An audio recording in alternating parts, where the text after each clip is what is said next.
ఈ వీడియో కనుక నచ్చితే ఖచ్చితంగా లైక్ చేయండి. ఎపిసోడ్‌లోకి వెళ్తే చరణ్‌ని డిశ్చార్జ్ చేసి ఇంటికి తీసుకొస్తారనమాట మొత్తం అంతా ఫ్యామిలీ మెంబర్స్. ఇక ఇంటికి రీచ్ అవుతారు. లోపలికి వెళ్ళబోతున్న టైంకి ఇక బామ్మేమో, "అమ్మ పల్లవి, చరణ్‌కి కొంచెం దిష్టి తీయమ్మా, లోపలికెళ్ళి దిష్టి నీళ్ళవి తీసుకురా" అనగానే, "అలాగే బామ్మగారు" అని చెప్పి పల్లవి లోపలికి వెళ్ళబోతూ ఉంటే అప్పుడు సుమలత ఆపుతుంది. "ఏంటమ్మా ఎక్కడికెళ్ళేది నువ్వు? నువ్వేం అవసరం లేదు. చేసింది చాలు. నా కొడుక్కి గతిక పట్టడానికే కారణం నువ్వు దిష్టి తీస్తావా? ఏం అవసరం లేదు, అక్కడే ఉండు. నా కొడుక్కి నేనే దిష్టి తీసుకుంటాను" అని చెప్పి సుమలత లోపలికి వెళ్ళి దిష్టి నీళ్ళు అవి తీసుకొచ్చి ఇక దిష్టి తీసి, "ఉషా, ఉషా" అని చెప్పి పిలుస్తుంది. లోపలున్న ఉషా బయటకు వస్తుంది. "ఈ దిష్టి నీళ్ళు పారేసేయి" అని చెప్పి ఇక ఉషాకి ఇచ్చేసి చరణ్‌ని లోపలికి తీసుకెళ్తుంది. పల్లవి ఏమో ఏడుస్తూ ఉంటుంది.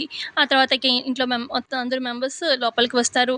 లోపలికి వచ్చి ఇక అందరూ పల్లవి వైపు, అంటే మెయిన్‌గా సుమలత, అక్షిత వీళ్ళేమో కోపంగా చూస్తూ ఉంటారు పల్లవి వైపు.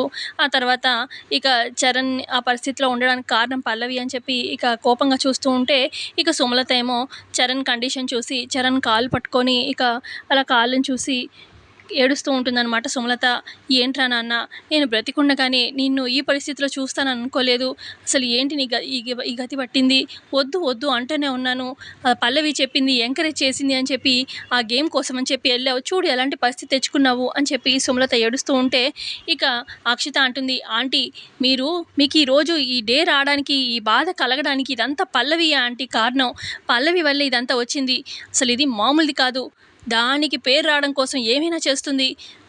అది అంటే చరణ్ ఒకవేళ గెలిస్తే ఇదంతా నా వల్లే అన్నట్టుగా క్రెడిట్ దానికే దక్కుతుంది కదా. అందుకే ఇదంతా కావాలని చేసింది ఆంటీ. చరణ్‌కి ఏమైతే దానికేంటి" అని చెప్పి అక్షిత అంటూ ఉంటే ఇక అప్పుడు చంటి, "ఏ అక్షిత, ఏం మాట్లాడుతున్నావు? వదిన కావాలని చేసిందా? అంటే అన్నయ్యకి ఈ పరిస్థితి వస్తే వదినకి ఆనందమా? అసలు అవునులే, మా వదిన పాపం చాలా సెల్ఫిష్ కదా. అందుకే మరి అన్నయ్య గెలిస్తే తనకి కిరీటాలు పెడతారు. అన్నయ్య కోసమే కదా. మీకు మాత్రం అసలు బుద్ధి రాదు, సిగ్గు రాదు, ఏమీ అసలు ఆలోచనే ఉండదు. వదిన ఎప్పుడు మీరు కావాలని వదిన ఇంట్లోంచి ఎప్పుడు ఎలా పంపిద్దామా అని చెప్పి ఏదో రకంగా ఇరికిచ్చి ఏదో ఒక మాట అనేసి పంపిద్దామని చూస్తూ ఉంటారు. అసలు వదిన అన్నయ్యకి తనకిష్టమైన గేమ్లో తను రాణించాలి, తను హ్యాపీగా ఉండాలని చెప్పి వదిన ఆలోచన. కానీ మీరు మాత్రం దాన్ని నెగిటివ్గా తీసుకుంటారు. అది మీ బుద్ధి. ముందు మార్చుకో అక్షిత నిన్ను నువ్వు అని చెప్పి అంటూ ఉంటాడు చంటి. అసలు ఇలాంటి దాన్ని ఇంట్లో ఉండనీయకూడదు. ఇది ఇంట్లో ఉండడం వల్లే కదా చంటికి, చరణ్కి ఇలాగా మాటలు చెప్పి వాళ్ళని ఈ రకంగా డైవర్ట్ చేస్తుంది. అంత పల్లవి వల్లే అని చెప్పి అలా అంటూ ఉంటుంది సుమలత కూడా. "నేనేం చేశాను అత్తయ్య గారు, నన్ను అంటారు" అని చెప్పి పల్లవి అంటూ ఉంటే ఇక చరణ్ ఇదంతా విని, "ఇంకా ఆపుతారా మీ గోల? అసలు ఏంటి నా కండిషన్ ఏంటి నాకే అర్థం కావట్లేదు. ఏంటి నా పరిస్థితి అనేది నాకే అర్థం కావట్లేదు. మీరు మీ గోల, అటు బామ్మేమో ఇటు నువ్వు పల్లవిని తిడుతున్నావని మమ్మీ, బామ్మేమో నిన్ను అనడం, నువ్వేమో అక్షితకి అనడం, ఇద్దరు కలిసి పల్లవిని తిట్టడము. అసలు ఏంటి? నా కాలు ఇరిగింది, నాకే కదా ఇరిగింది. వదిలేయండి, నా పరిస్థితికి నేను ఏడుస్తానో ఏం చేస్తానో తర్వాత ఆలోచిస్తాను. ముందు మీరు గొడవ ఆపండి. నా చావు నేను చేస్తాను. అసలు మీకు గొడవ పడకండి. కొంచెం నన్ను ప్రశాంతంగా ఉండనివ్వండి" అని చెప్పి చరణ్ అంటూ ఉంటాడు. ఆ తర్వాత ఇక చరణ్ ఏమో, "పల్లవి, నన్ను కొంచెం నా గదిలోకి తీసుకెళ్ళు" అని చెప్పి అనగానే, "అలాగే అండి" అని చెప్పి పల్లవి కళ్ళు తుడుచుకొని ఇక చరణ్ గదిలోకి తీసుకెళ్తుందనమాట. ఇక తీసుకెళ్ళి పల్లవి అలా చరణ్ కాళ్ళ దగ్గర కూర్చొని చరణ్ కాళ్ళని చూస్తూ, "ఏమండి, మీరు కూడా నన్ను తిట్టండి. మీకు ఈ పరిస్థితి రావడానికి నేనే కదా కారణం. మీరు కూడా తిట్టండి" అని చెప్పి పల్లవి ఏడుస్తూ అలా అంటూ ఉంటే అప్పుడు చరణ్, "ఏంటి పల్లవి, అసలు నాకు ఏ కండిషన్లో ఈ యాక్సిడెంట్ అయిందనేది నాకు తెలుసు, నీకు తెలుసు. మన ఇద్దరం అక్కడ ఉన్నాం కాబట్టి మనకు తెలుసు. అసలు నువ్వు కారణమే కాదు. మమ్మీకి ఎంత చెప్పినా అర్థమే కాదు. ఇంకా అందుకే మమ్మీకి చెప్పినా అర్థం చేసుకోదని ఏమీ అలా మాట్లాడకుండా సైలెంట్గా ఉన్నాను. నేను నిన్ను ఎలా అంటాను పల్లవి, నువ్వు కాదు కారణం, నాకు తెలుసు కదా" అని చెప్పి అంటూ ఉంటాడు చరణ్. "ఏమండి, నాకు చాలా బాధగా ఉందండి. నేను పక్కన ఉన్నా కూడా మిమ్మల్ని కాపాడుకోలేకపోయాను" అని చెప్పి పల్లవి ఏడుస్తూ ఉంటుంది. "ఏం చేస్తాం పల్లవి, టైం బ్యాడ్" అని చెప్పి చరణ్ కూడా ఏడుస్తూ బాధపడుతూ ఉంటాడు. ఇటు పక్క హాల్లో సుమలత ఉంటే ఇక అక్షిత అంటుంది, "ఏంటంటీ, ఆ పల్లవిని వదిలేశారేంట ఆంటీ? అసలు ఏదో ఒకటి చేసి దాన్ని ఇంట్లో నుంచి పంపించేయకుండా" అని చెప్పి అంటూ ఉంటే అప్పుడు సుమలత అంటుంది, "ఏం చేసేది అక్షిత, వదిలేయమని చెప్పి చరణ్ అంటున్నాడు కదా, అందుకే ఇంకేం చేయలేక వదిలేశాను" అని చెప్పి అనగానే, "ఏంటంటీ వదిలేసేది? చరణ్ ఎప్పుడు అలాగే అంటాడు. మనం అది కాదు ఆంటీ, ఇదే రైట్ టైం ఆంటీ పల్లవిని ఇంట్లోంచి పంపించేయడానికి" అనగానే, "ఏం మాట్లాడుతున్నావు" అని చెప్పి అంటుంది సుమలత. "అవునాంటీ, మనం దీన్ని క్యాష్ చేసుకోవాలి. మళ్ళీ ఇలాంటి ఆపర్చునిటీ మనకి రాదా ఆంటీ? ఇదే మంచి అవకాశం పల్లవిని ఇంట్లో నుంచి పంపించేయడానికి. చరణ్‌కి గతి పట్టడానికి పల్లవియే కారణం అని చెప్పి దాన్ని అలా హైలైట్ చేసి, ఈ రకంగా ఇంట్లో నుంచి పంపించేద్దాం ఆంటీ. రేపొద్దున మనం గట్టిగా పట్టుకుంటే అవుతుంది ఆంటీ అని చెప్పి అక్షిత అంటూ ఉంటే, కరెక్ట్‌గా చెప్పావు. రేపు చూద్దాం దీని సంగతి అని చెప్పి ఇద్దరు అనుకుంటారు.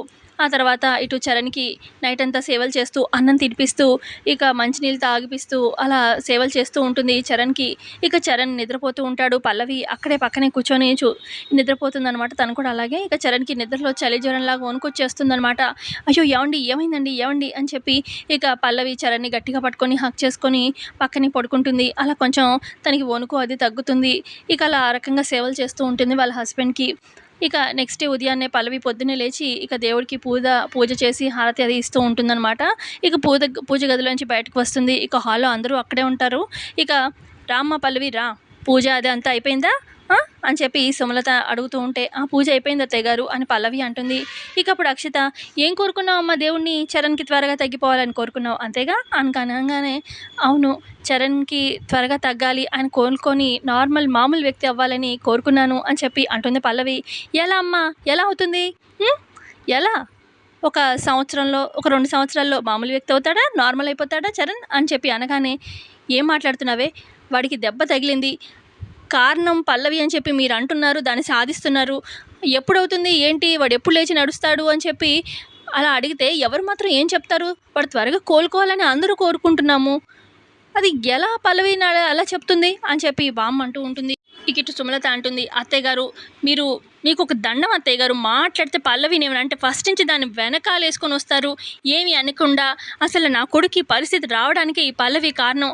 అసలు ఇది ఇంట్లో కాదు, ఇంట్లో నుంచి బయటికి పోవాలి" అని చెప్పి అనగానే, "ఏం మాట్లాడుతున్నారు అత్తయ్య గారు? నేను బయటికి వెళ్ళేదేంటి?" అని పల్లవి అంటుంది. "అవును, నువ్వు ఇంట్లో ఉండడం వల్లే చరణ్‌కి గతి పట్టింది. నా కొడుక్కి గతి పట్టింది. లేదంటే నా కొడుకు ఈ సిచ్యువేషన్ ఎదుర్కొనేవాడా కాదు కదా. ఇదంతా నీ వల్లే. నువ్వు ఇంట్లో నుంచి వెళ్ళిపోతే అప్పుడు నా కొడుకుని ఎలా చూసుకోవాలో నాకు తెలుసు" అని చెప్పి సుమలత అంటూ ఉంటే, అప్పుడు పల్లవి, "ఏం చూసుకుంటారు అత్తయ్య గారు? ఏం చూసుకుంటారు? ఈ టైంలో చరణ్‌కి మీ అందరికన్నా కూడా భార్యగా నా అవసరమే ఎక్కువ ఉంటుంది. ఎందుకంటే అన్ని పనులు తల్లిగా మీరు చేయలేరు అత్తయ్య గారు. భార్యగా నేను చేయాల్సిన పనులు కొన్ని ఉంటాయి. చెప్పండి, అవన్నీ మీరు చేయగలుగుతారా? చెప్పండి" అని చెప్పి అనగానే సుమలత సైలెంట్ అయిపోతుంది. "చెప్పండి, ఏం మాట్లాడరే?" అని చెప్పి పల్లవి అంటూ ఉంటే, "ఏయ్ ఏంటి అత్తయ్య గారిని ఎదురుస్తున్నావు?" అని చెప్పి అక్షిత అంటూ ఉంటే, "ముందు నువ్వు నోరు మూసుకో, మధ్యలో ఇన్వాల్వ్ అవ్వకు.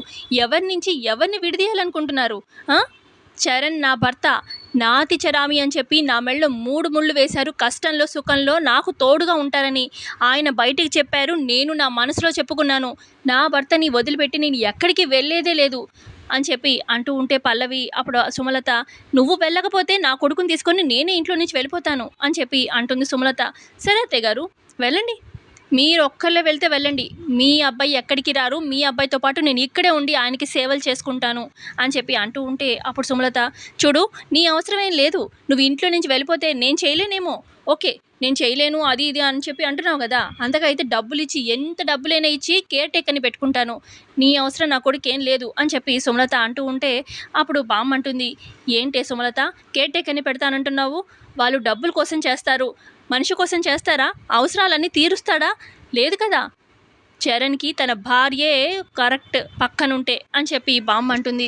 "మీరు మాట్లాడకండి అత్తయ్య గారు, దయచేసి" అని చెప్పి సుమలత అంటూ ఉంటుంది. ఇక అప్పుడు పల్లవి, "చూడండి అత్తయ్య గారు, మీరు ఎంత చెప్పినా మీకు అంత కష్టంగా ఉంటే మీరు ఇంట్లో నుంచి వెళ్ళండి. నేను మాత్రం ఎక్కడికి వెళ్ళను. చరణ్‌ని నేను బాగు చేసుకుంటాను. దగ్గరుండి ఆయన్ని నేను నడిపిస్తాను" అని చెప్పి పల్లవి అలా అంటూ ఉంటే, "ఆహా, ఎప్పుడమ్మా? ఒక వారంలో నడిపించగలుగుతావా చరణ్‌ని? మామూలు మనిషిని చేయగలుగుతావా?" అని చెప్పి అక్షిత అంటుంది. ఇక అప్పుడు, "అవును, చేయగలుగుతాను" అని చెప్పి పల్లవి అంటూ ఉంటే, "ఒక్క వారంలో నువ్వు చేయలేకపోతే అప్పుడేం చేస్తావు చెప్పు" అని చెప్పి సుమలత వాళ్ళ అంటూ ఉంటే, ఇక అప్పుడు పల్లవి, "సరే అయితే ఒక్క వారంలో గడువులో నేను చరణ్‌ని నడిపించలేకపోతే మీరు అన్నట్టుగా ఇంట్లో నుంచి చరణ్‌ని వదిలిపెట్టేసి నేను వెళ్ళిపోతాను" అని పల్లవి అంటుంది. ఇటుపక్క చందు కూడా, "ఈ పల్లవి వదిన ఇంట్లో నుంచి వెళ్ళిపోతే నాకు కూడా కొంచెం అడ్డం తగ్గుతుంది. వెళ్ళిపోవచ్చుగా" అని చెప్పి మనసులో అనుకుంటూ ఉంటాడు చందు. ఇక ఇటు పల్లవి చెప్తుంది, "ఒక్క వారం వరకు మీరంతా సైలెంట్‌గా ఉండండి. ఈ వారంలోపు నేను చెప్పింది జరగకపోతే అప్పుడు ఇంట్లో నుంచి నేను వెళ్ళిపోతాను. అప్పుడు దాకా దయచేసి ఎవరు మాట్లాడకండి" అని చెప్పి పల్లవి లోపలికి వెళ్ళిపోతుంది. సో ఇంతే అండి ఇవాళ ఎపిసోడ్‌లో జరిగింది. నచ్చితే ఖచ్చితంగా లైక్ చేయండి. Thanks for watching.